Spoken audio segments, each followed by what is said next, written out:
పుష్ప 2 తర్వాత icon star Allu Arjun lineup చూస్తే mental ఎక్కాల్సిందే. ప్రస్తుతం తమిళ దర్శకుడు అట్లీతో భారీ ప్రాజెక్ట్ చేస్తున్నాడు బన్నీ.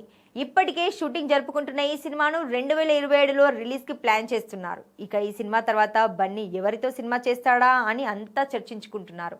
లేటెస్ట్ గా బన్నీ మైథలాజికల్ ప్రాజెక్ట్ ఫిక్స్ అయినట్టుగా తెలుస్తోంది. వాస్తవానికి పుష్ప 2 తర్వాత త్రివిక్రమ్తో సినిమా ప్లాన్ చేశాడు బన్నీ. కానీ ఈ ప్రాజెక్ట్కు చాలా సమయం పడుతుందని ముందుగా అట్లీతో సినిమా మొదలుపెట్టాడు. ఈ మధ్యలో ఎన్టీఆర్తో త్రివిక్రమ్ సినిమా చేయబోతున్నట్టుగా వార్తలు వచ్చాయి. కానీ ఇప్పుడు అల్లు అర్జున్తోనే ఈ ప్రాజెక్ట్ ఉంటుందని తెలుస్తోంది. ఏకంగా 1000 కోట్ల బడ్జెట్తో ఈ సినిమా ఉంటుందని సమాచారం.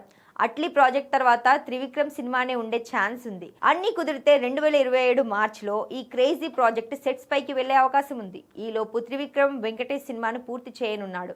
ఇక బన్నీ లైనప్ ఓసారి చూస్తే మలయాళ దర్శకుడు బాసిల్ జోసెఫ్తో ఓ సినిమాకు ప్లాన్ చేస్తున్నాడు. అలాగే బాలీవుడ్ బడా డైరెక్టర్ సంజయ్ లీలా భన్సాలీతోనూ భారీ ప్రాజెక్ట్ ఉందనే టాక్ ఉంది. అటు తమిళ్ నుంచి లోకేష్ కనగరాజు బన్నీతో టచ్ లో ఉన్నాడు. ఇక సెన్సేషనల్ డైరెక్టర్ సందీప్ రెడ్డి వంగతో ఎప్పుడో సినిమా అనౌన్స్ చేశాడు. ఎలాగూ సుకుమార్తో పుష్ప 3 ఉండనే ఉంది. ఇవే కాదు, ఇంకొందరు దర్శకులు కూడా బన్నీ లైనప్ లో ఉన్నారు. మొత్తంగా పుష్ప 2 తర్వాత బన్నీ నెక్స్ట్ లెవెల్ ప్లానింగ్ తో ఉన్నాడనే చెప్పాలి.